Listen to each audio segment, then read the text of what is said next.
Araw ng Martes, day off ko, kaya pupuntahan ko yung aking plastic na lisensya kasi lampas na isang taon di ko pa nakuha.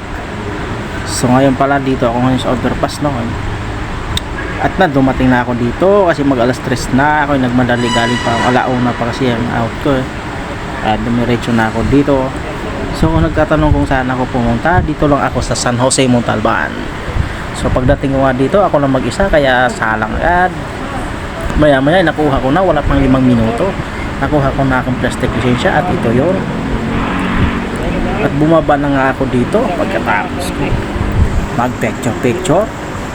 At siyempre sa magandang panahon pala, salamat sa God. Huwag nyo kalimutan pala mag subscribe at like and share sa aking video. Pagdating ko nga dito sa baba ay bumili muna ako ng mansanas kasi ako ay nagutom na dahil wala pa akong kain. Alas 3 na nga pala ito, mag alas 4 na. Bumili muna ako mansanas at uminom ako ng palamig. Yan ay buko. At pagkatapos nga niya, nag-video muna ako sa paligid ng kaunti. Ayan, dyan pala yan sa tapat ng Pure Gold ng San Jose. Ayan. At yung sa unahan naman ay yung simbahan. Pagkatapos nga niyan, dumating na yung jeep na sasakyan ko, yung modern jeep na ito ngayon, no? Aircon siya. At pagpasok ko nga, isa lang yung pasahero at pangalawa na ako. So ayan, video ako ulit. Maya sobrang talagang napakaluwag talaga. So sarap ito pakiramdam kasi malamig. Ayan, pabalik na ako niya. So naisipan ko palang pumunta doon sa Tumana. Pagdating ko nga sa Tumana, dito na si Rodel at saka si brother Papa Sam.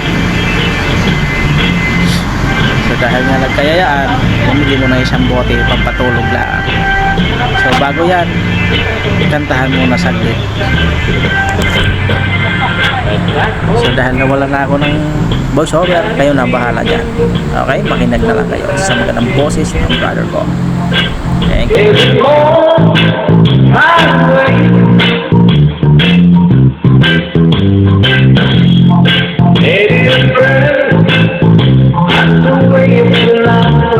I'll get you to the end.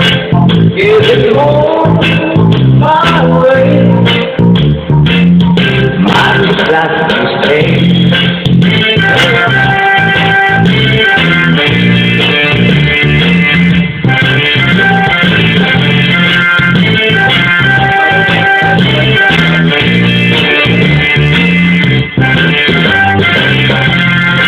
I'm with you.